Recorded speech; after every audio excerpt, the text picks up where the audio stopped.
If you're a business owner, you don't need us to tell you running a business is tough. Don't let QuickBooks and spreadsheets slow you down anymore. Now is the time to upgrade to NetSuite by Oracle, the world's #1 cloud business system. NetSuite gives you the visibility and control over your financials, HR, inventory, e-commerce, and more. Join the over 21,000 companies using NetSuite right now. Schedule your free product tour right now at netsuite.com/C-suite. netsuite.com/C-suite.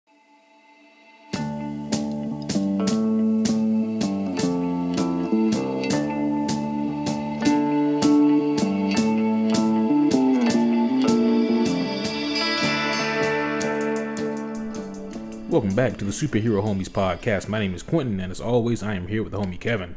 Hey, ladies and gentlemen, boys and girls, what's up? How's life? Here we are again. Hell yeah. Another episode. If we haven't already done so, welcome to the new year. Right, yeah. Wait. I feel like we did one right before New Year. Right. True. So that was technically still 2019. So yeah, I guess this is the first standard Superhero Homie podcast for 2020. Yeah.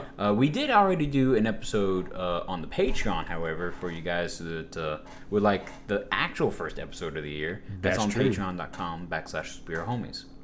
Absolutely. We just covered The Grudge recently. Yeah.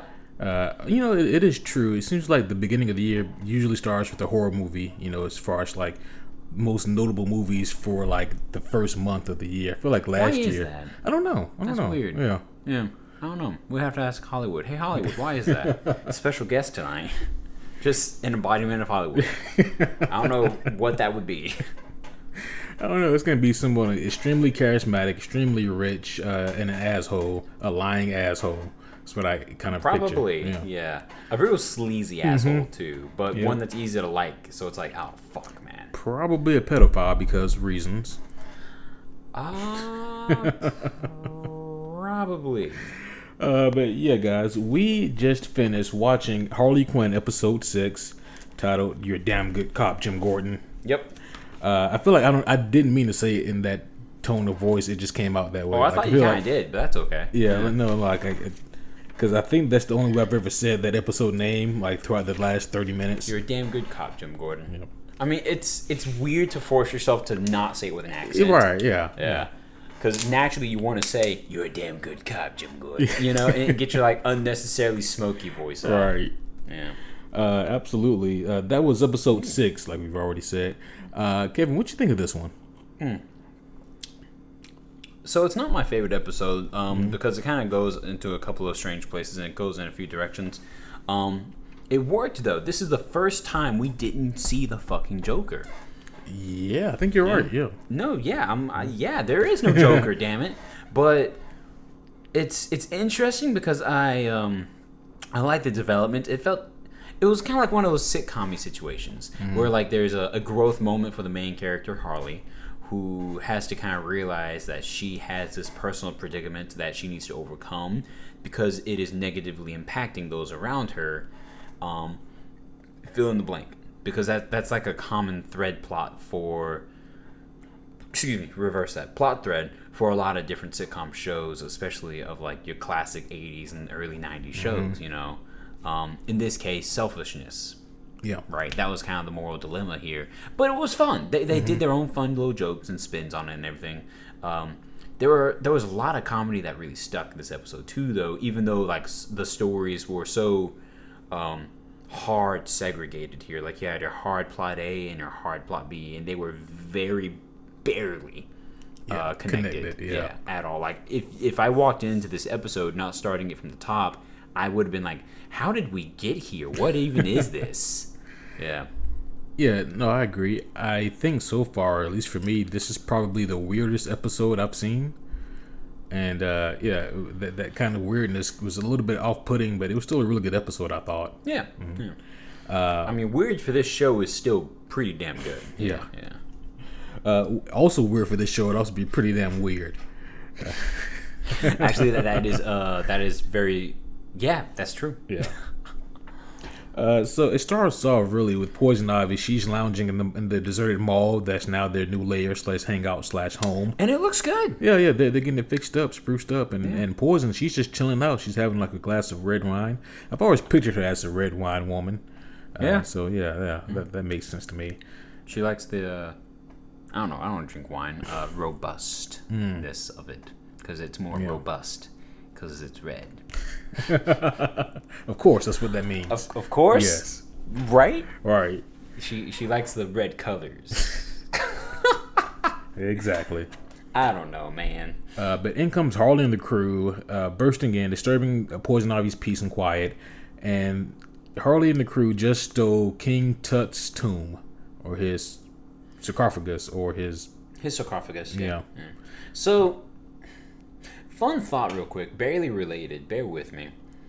I feel like Poison Ivy in this reincarnation of her, in this show's spinning of her character, probably wouldn't be a criminal had there be no people around her ever. Mm-hmm. Right? Because I feel like she would just be content chilling at home with her comfortable clothes, with her wine, with Frank, and just chill out in sunlight and plants. Yeah. I feel like she would never do anything bad because there wouldn't be people around to fuck that up for her. Yeah, this is a very chill and lax version of Poison Ivy. Yeah. She's like the embodiment of an introvert with powers. Yeah. Yeah. It makes me think, because traditionally Poison Ivy, she and they even say as much in the show in the early episode, but she's more of an eco-terrorist than she is like a criminal. She's not knocking over banks or anything like that. Only if they're sitting on like a national park, protecting Earth type thing. Yeah. And I guess like the main difference though is that this version of Poison Ivy, she's just kind of hanging out, while the more canonical version of Poison Ivy would be out there kicking ass for people who would taking chainsaws to the rainforest, or she'd be out there. Right. The coal industry is like stepping up its game. Time to fuck them back up to not kill like North America, Earth here. Yeah. Yeah. I mean, also to be honest, Poison Ivy, and this is because a lot of people say Poison Ivy really isn't that bad of a person. Well, here's the thing: like if there was a building that was built on top of like a national monument or park type area, she would knock that shit over, whether it was a retirement home or an orphanage. Like, she would not give two shits. That shit is, because to her, plant life and vegetation and earth is always going to be more important than people. No, that's totally true, man. And because of this show's fun-loving nature, they kind of like have their own coloring for each character and their personalities and how they're represented. And here, I feel like that is an accurate comedic representation of what you're saying, of the eco-terrorist who gives a fuck about people, but definitely is going to go out of her way to protect what's hers, be that plants, and in this case, Harley. Yeah. So Harley and the crew, they steal King Tut's tomb in an attempt to get noticed, to get more attention. Yeah. And they check the, what was it called, Snoogle or something like that, their version of Google. Or Snooble. To see if the Legion of Doom had given them any notice, or because ultimately Harley, she does want to be part of the LOD. The issue is that Legion of Doom. Yeah, I just said Legion of Doom, so I figure you guys are smart. Yeah. Just giving one last hint. Yep. Please. But the ultimate reason why she wants to be a part of that is because the Joker was a part of it, and so she also still has some hang-ups with her ex, and she's still trying to overcome that. Yeah. I was a little disappointed to hear that. I thought we overcame that last episode. That was like the whole gimmick last time. Yeah. That was a climactic part for her to begin this episode with that kind of setup. It's true. Which, I mean, it is Harley. We're never not going to have a Harley who is truly ever over the Joker. I don't believe that. That doesn't exist. That is true. But yeah. Yeah. But yeah, it's I don't know. Like, do you think that as of now she's been written to be more reactionary to the Joker, or do you think that she's doing pretty well as her own kind of? I feel like with the plot line they're doing, like she is better on her own type thing, but right. I can see what you're talking about with the whole reactionary, like, oh, Joker did this, so I got to do that. I feel like the crew being around her, and of course the comedic styling of the writing here, I feel like that's helping her to kind of, separate more more from that. But you're right. Like early Harley here in the show has been like everything she does is because of the Joker. Right. Joker did this, so I gotta do that. Hence the reactionariness. Yeah. But yeah, man. Hopefully they kind of spin off of that completely, and she just goes, "Hey guys, you know something I've always wanted to do? Let's go do this." I would love that. That's simple and that worked, but that also doesn't sell me any bullshit of Jokers. Yeah. You know, yeah. It kind of reminds you like the cliche tropey type thing where when a couple breaks up, like one like they go through like a period of depression, then like fuck it, I gotta start like they start hitting the gym and eating right and exercising, so the next time their ex sees them they look like $1 million, hoping that their ex looks like shit, and be like, hey, look at what you missed out on. Right. I feel like this is almost Harley's equivalent of this. Like, hey, if I can make it into the Legion of Doom, if I can knock over enough, I like the shortcut. Yeah. If I can knock over enough banks, then I'll. Hey, you'd be like, look at me, I'm just as big as fucking you. So fuck you, Joker. But so she's trying to get just that validation from the biggest criminal organization in this universe, and so far nothing's really happening.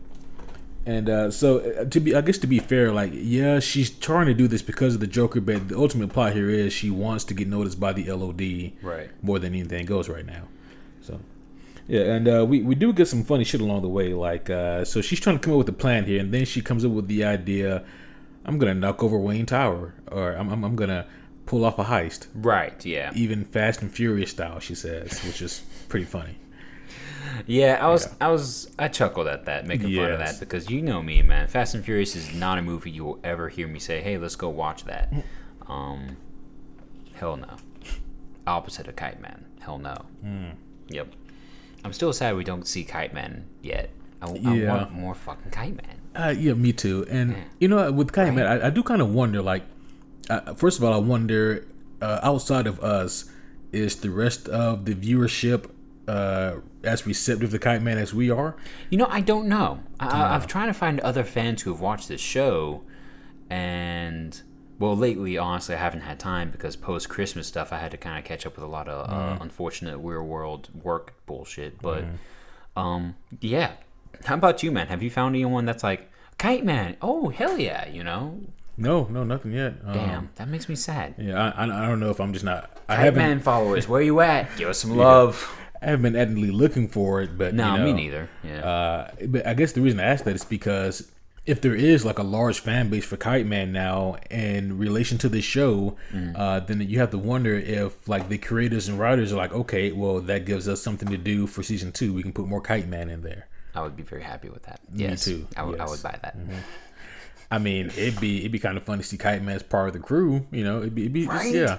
Yes. Like cool. Okay, I got a favor to call in from this guy, but he's gonna think I'm doing him a favor, so it'll work. And then, hello, this is Kite Man. Did you just hear the wind whisper, Kite Man? And also, I mean, none of her current crew can fly. So yeah, that's true. You get Kite Man in there, and you get somebody who can glide for long distance. Yeah. Who can do fancy falling with style? Right. Yeah. If the wind is right. Looks like it's about a storm out there. I don't think we can do this today, Harley. Today's the only day. Yeah. Yeah. But no, so we get the heist scene here, and this is a pretty funny scene, poorly planned out, and it just makes it more funny. Her plan is to steal an invisible motorcycle from the 26th floor of Wayne Tower. Yep. And everybody has their part. Of course, Clayface goes in there for the distraction, and I thought this shit was hilarious. Not because Clayface was playing this shit so damn coy and theatrical, but also because King Shark's big ass just kind of sneaks through the side. Like, how did you not see him?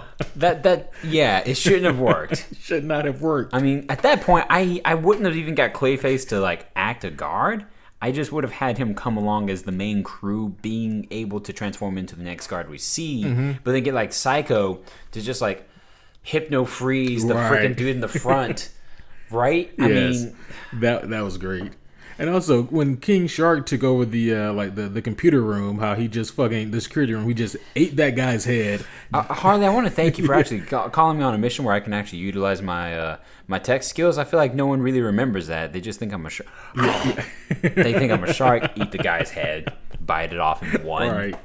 like a chocolate bar. It was like a reflex. Like didn't even think about it. Oh man, yeah, that shit was really funny too. Yeah. But yeah, so they get to the security room, and Harley does her thing, gymnastics her way through the invisible motorcycle. Right. Which is, what do you make of the invisible motorcycle? I don't know, man. I don't know if that's a callback to something. I don't know. Yeah. I mean, earlier we heard them kind of tease the living dinosaur. Like they talked about that. Oh yeah. So I don't know if this is a callback to the past. It was just really fucking random. Yeah. I love how she's flipping through, lands on it, sees the door that says even higher risk. And she's like, oh, I can't settle for this if there's higher risk. But she takes that thing. And we see Dr. Psycho take the motorcycle, which is actually hilarious. That was hilarious. There's a lot of funny shit during this heist scene, man. And what I also love about this is that when Dr. Psycho takes the motorcycle, he tried the fastest. He tried the Fast and Furious shit. He did, and it looked great for a second. It did not work. And we see him jumping through the air. This little man riding apparently a bike, and then he hits the other building. The bike explodes, and he falls because, of course, that wouldn't have enough momentum to crash through the window. That shit was so hilarious because, first of all, that's one of the most badass things Dr. Psycho has probably ever done. Ever. Period.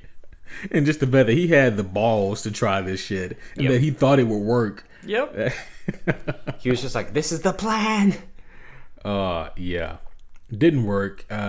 Poison Ivy hates his fucking guts, is what we really found out this episode. Yep. She is not a fan of Dr. Psycho. Which makes sense, actually, for both their characters, yeah. Yeah. He is a misogynist. Even if his misogynistic rant was darkly hilarious. Right. Just dropping C words everywhere. Making the world stop. I don't understand. What are you talking about? All these people who are oh wait. Oh, I kind of see what you mean now. Yep. Oh man. But no, Harley steals this device and we don't know what it does yet. And but as they're escaping, Clayface's arm gets trapped inside the building. Why? Because he reached back for the fedora because he thought he was Indy. Yep. That's exactly what happened. And I'm at least glad that they introduced this whole concept because Harley goes, "Can't you just grow a new one?" And that's exactly what all the viewers, I'm sure, are thinking. Can you just grow a new one? They're saying the obvious. Yeah. Because I'm pretty sure all of us are thinking, there's got to be a comic where he just grew back the hand. Oh, absolutely. I don't see why he couldn't. Oh, but then he's like, no, that's my hand. And right now, it's like a little baby version of me. Right. It's like, it's my son, essentially. Like, wait, what? Yeah. And that's where shit really started to get weird for me. That's where it took a funky direction because it's like this show has an idea what they want to do with Jim. It's not landing for me yet. Because I like the comedic aspect of Jim that we get here, which is just like the raspy, tired, worn down cop who's been, freaking head cop here in Gotham of all places. Half of the fucking city's named after the darkest parts of Greek mythology or some bullshit. Of course it's gonna be a fucked up job. Plus you got like all these mastermind criminals and superpowered assholes up in here, and you're a human cop. Of course your job's gonna be stressful, Yeah. You're gonna come home one day, dead. You're just gonna come home dead. You're gonna come home dead. That's it. That's in it. game. Nothing else. But alas. Yeah. So we get like this really quick scene with Batman showing up to the back signal on the roof, and Jim Gordon's there, and Jim Gordon's talking about how his wife ain't giving him no loving at home, and how things are just pretty shit at the house right now because he's a worn out, half dead cop. Who looks it? And Batman's like, "Don't call me for this shit, Jim. Wayne Tower just got robbed." Yep, Wayne Tower just got robbed. Yeah. Are you here to talk about that? No, I'm here to talk about my wife. Right. I'm your friend. Let's listen to each other. And Batman's like, "No, we're coworkers." Yeah. I guess, but to be fair, like, even though this is just a satirical version of all these characters, Batman really does treat all his friends kind of like that. He does. Superman's like, yeah, Bruce is my best friend, and Batman's like, I mean, I guess. Yep. I mean, that's Batman's style, though. Like, I feel like he will only call you a friend in the most dire, dramatic of situations. Yes. But in his mind, you obviously know he thinks of you as a friend, but he's never going to talk about that willy-nilly. It's just going to be like, I think you're competent. You're good for getting shit done. Help me get this done, because obviously I'm here for a purpose. I'm not here to socialize. Yeah. Because I feel like everyone that he associates with commonly is a friend of sorts, but that's also because they're damn good at what they do, and they work together. Right. Yeah. But anyways, that's overthinking it. That's overthinking it. So Batman gives Jim this brown paper bag, and it starts to move and make noises. I'm like, what the fuck? Right. And then it's revealed that it's Clayface's hand in the interrogation scene. Yep. And I was like, oh. So you remember like the still image we got for this episode that showed them at the bar? Yeah, it was a clay hand drinking what looked like milk or a white Russian, possibly. I thought it was just Clayface playing like hand puppet. Was my original thought when I saw that. I didn't know that his actual severed hand would take on its own persona and have adventures with Jim Gordon. I kind of got an idea whenever the principle of the hand was lost. Because at that point, it's like, well, fuck, his hand is probably still living too. Yep, okay. Yeah.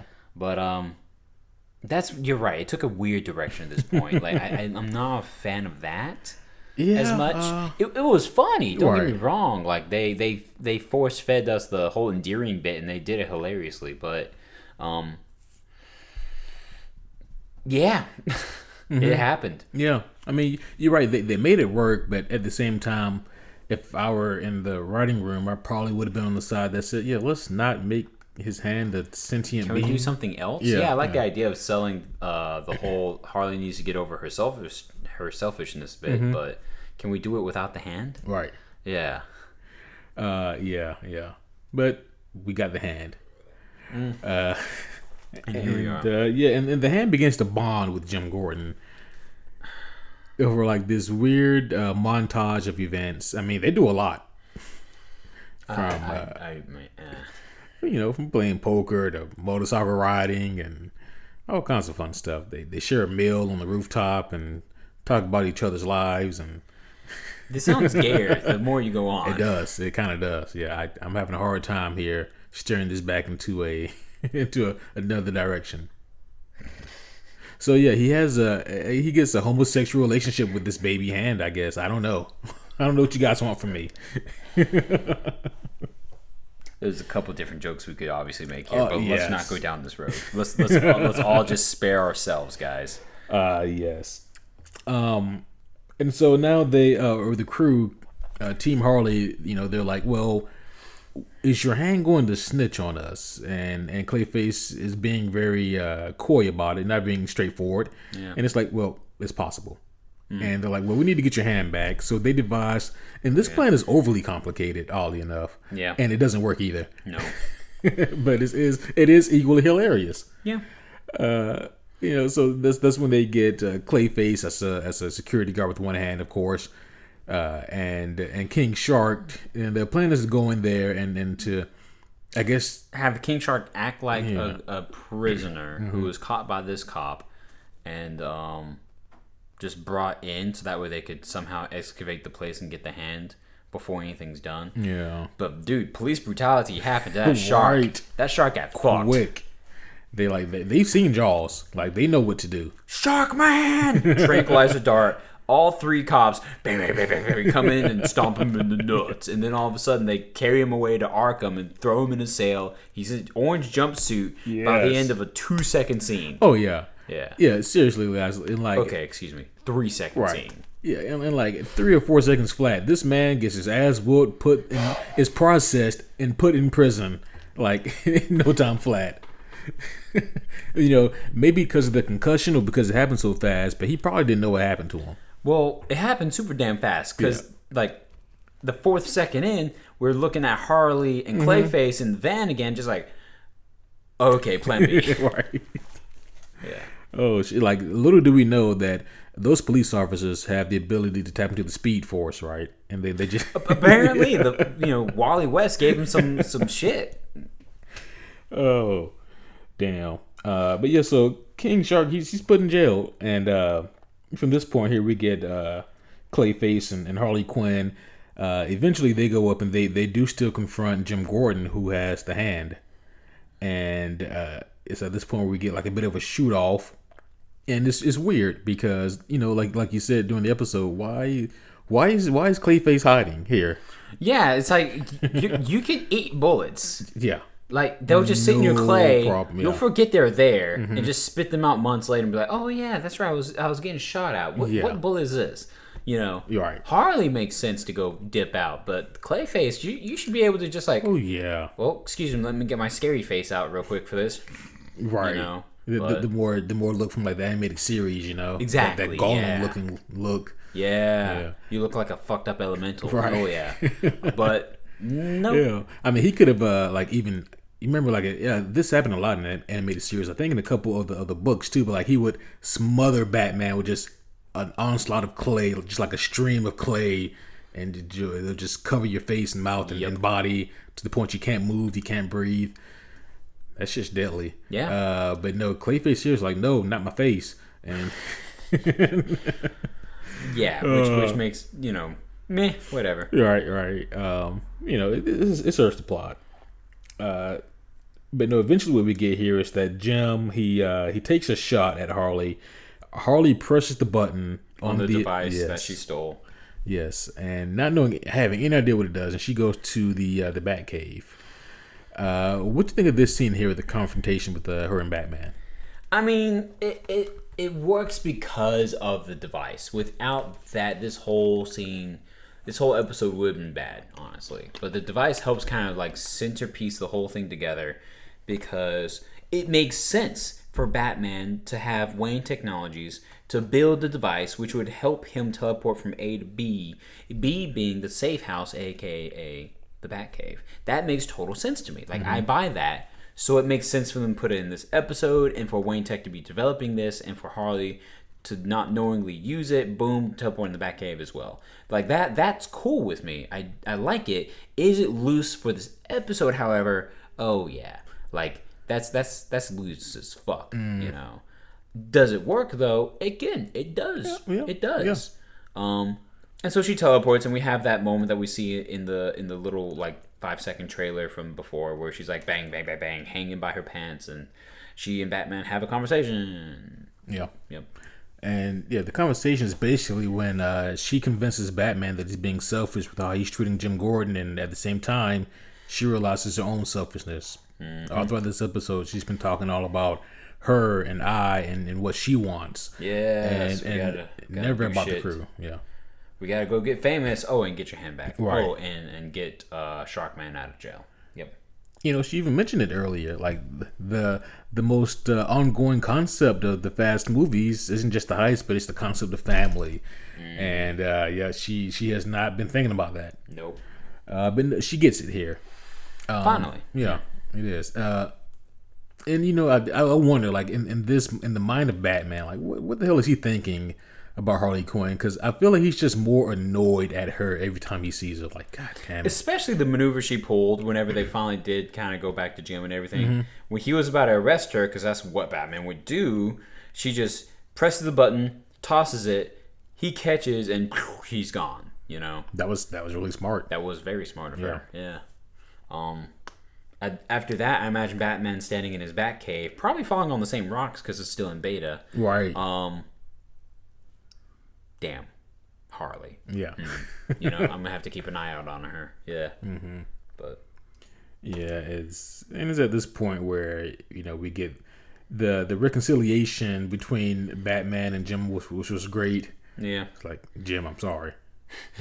Batman, I'll never forgive you. There's nothing you can say that'll make me feel better. Jim, I'm sorry. I forgive you, Batman. I'm so sorry. Yeah.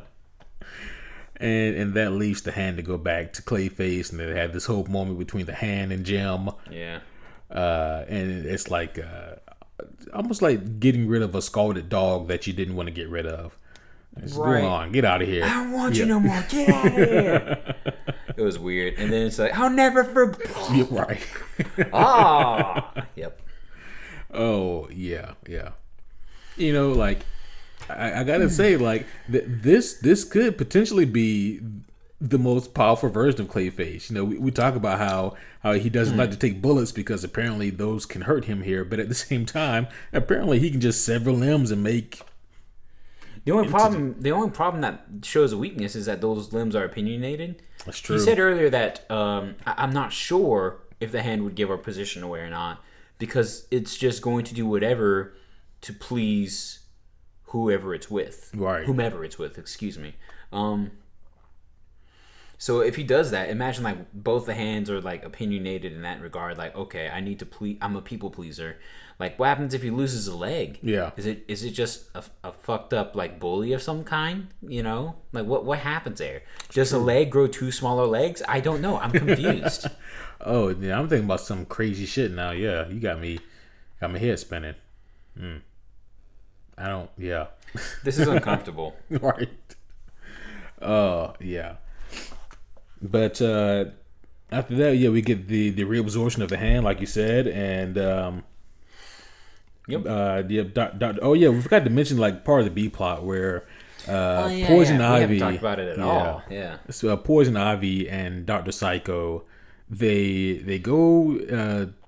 What was the whole lead up to this? Why did they go to Gigantus? So Snooble, the fake Google website, they looked up and saw, oh hey, look, there's already a review video about us from this one video guy that apparently the LOD cares about. They actually listened to this, and so the video guy was saying Harley's crew is such trash. Look at this. They have this interpersonal relationship. Look at Poison Ivy and Dr. Psycho, and she's bad at this. Blah. She leaves people behind, and so that review pointed both the plots in their directions. That review gave Dr. Psycho and Poison Ivy their new inspiration. Oh, fuck that. No, we gotta go fix this right now. Yeah. Okay. Yeah. Gotcha. Because I was a little lost as how we got there, but yeah, that makes sense. Yeah. And then they go and find Dr. Psycho's ex-wife, and then his son was apparently the reviewer the whole time. Yeah. And then there's Brad. Yep, Brad, and like I understand that Brad is bigger and in better shape, but I also don't understand how sex works between Brad and Giganta. Well, it doesn't. He had a tongue. Yes, and that tongue can do some tricks, man. Let me tell you. He sculpted ice cream like that. And Poison Ivy's just like, oh, hey, call me. Yeah. Yeah. Oh, man. Kite Man's got some competition. Yep. Yeah. But, yeah, so we get the makeup scene between Dr. Psycho and his son, which was interesting. Yeah. Yeah, it was all about... You know, I hate you, Dad. I hate you too, son. Yeah. And that was like the endearing, awkward moment where it's like, I wanted you to be a good evil villain, not a happy, healthy hero. It's like, oh, wait, what? And they kind of run off with it. And the whole scene is this fun, like, antiquester to what we expect a good sitcom to wrap up to be. Instead, it's all about like, I just wanted you to be the best villain you could, and I did everything I could to get you there. That's why I locked you in the basement for years of your life, and for you to become this evil little fucked up shit. Right. And it's like, oh, wait, what, Dad? Oh, yeah, I hate you too. I am an evil fucked up little shit. I am a good villain. I never want to be a hero. I just want to make you proud, Dad. It's like, oh, this is fucked up. This is very quick resolution. Yeah. There's no therapy needed here, obviously. Well, you know, Dr. Psycho could be a therapist. We don't know what kind of doctor he is. But we do know this, that apparently the sex worked well enough that she got pregnant. Yes. With what must have been one of the easiest births ever. Right? Like, she could have given birth to him and not even notice. like, what is this dragging? Oh, my goodness. Quentin. That's my baby. Quentin. No, Quentin. Quentin, fuck. Change the subject. Oh. Oh, fuck, dude. Oh, gosh. I keep thinking about it. Gosh. Shut the fuck up. Move on. Oh, shit. It's also interesting how we never see Giganta's face. We saw this epised. Oh, okay. Yeah. We see her this episode, yeah. Okay. Because she's sitting on the couch and she's just kind of like scowling. Yeah. But yeah, man. Yeah. That was we barely saw Brad or Giganta. we saw Poison Ivy go, okay, now I'm gonna go find Brad. Yeah. So who knows? Probably. Yeah, I doubt anything. Yeah. Kite Man's gonna have to whoop that ass. He's gonna have to do something. I don't know. Brad looks like he could break some kites. Oh, come on, this is Kite Man we're talking about. He got this. Hell yeah. Hell yeah. So we get the resolution here where the team, they all come back together, and there's another video posted by the by the shit poster YouTuber guy Cowl something.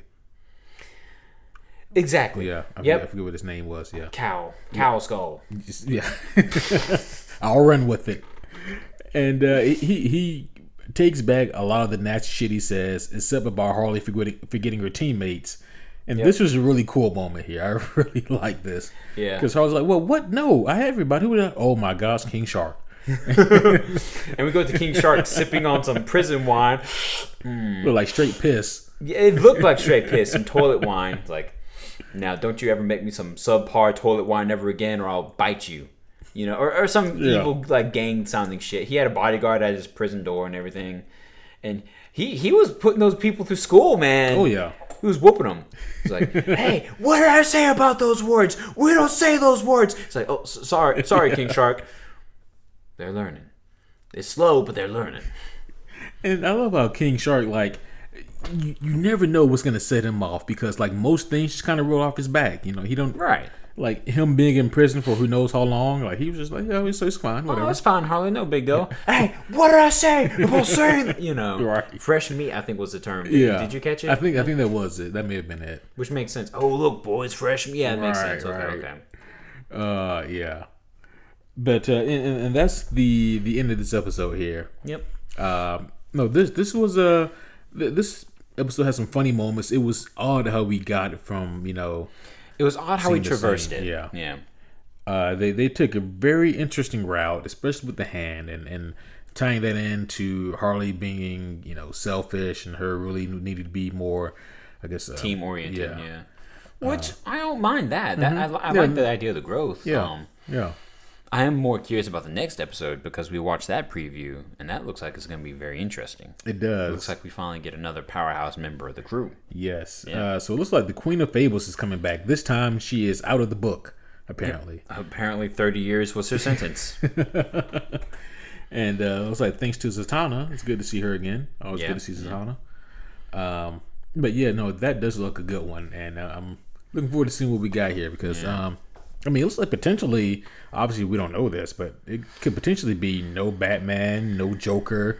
Right. Yeah. Just purely the gang meets Sable. Yeah. I don't know, man. I'm kind of wondering if Sable's going to become the new, antagonist to our crew, in a sense. Like they're the bad guys, but she's the worst guy. So it's like, we got to go, stop her from really fucking up stuff so we can go fuck up stuff. Yeah. I mean, maybe that's me writing for the show. Yeah. So, but the show's doing well, so it doesn't need me to do that. So we'll see. Yeah. Like we got from that little, I guess, 30-second tidbit. It looks like Queen of Fables really fucking up some other people, and she gets picked. Wait, is her name Sable? Fable, Queen of Fables. Her name's Fable. Yeah, Queen. Yeah. That's what I said earlier. I didn't say Sable. You said Sable. Quentin. Her name is Fable. Oh yeah. Thank you, man. I appreciate that. You're welcome. I'm here for you. Yeah. I'm here for you whenever you say comic book names wrong. Thank you. That sounds fucked up. I can't put that on you. But no, that's about it for this one, though. Yeah, that's all I got, man. Yeah. I still really like the energy of this episode, and I thought in the beginning it was gonna irk me a little bit more, the whole I'm doing this to get at the Joker thing, but they don't stick with that. No, that was like 2 sentences and that was it. Yeah. No, man, I really dig the show overall. Like, I look forward to watching this show every time we do. Yeah. And I'm realizing that like some of the plots I may not particularly care that much for, but what I really enjoy is how the crew handles these plot situations. Exactly, that's how we get there. Yeah. That's the real joy of these episodes here. That's the real meat for me, because they do such a good job with their core characters, especially the crew, man. Like all of them are really well done. Yeah.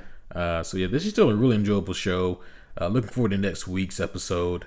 And hope you guys enjoy getting this shit the same day that it comes out. Hell yeah. Because next week, that's exactly how it's going to happen again. In case you missed that announcement, we're moving our Harley Quinn shorties to Fridays. Yep. Mm-hmm. But that or is Friday nights for us. Right, I guess right. Saturday morning for some of you. But you get the point. Weekend. You're getting it sooner. You're getting it sooner. Booyah. Yeah. Booyah, booyah. That is going to be all for now, guys. But thank you again for listening.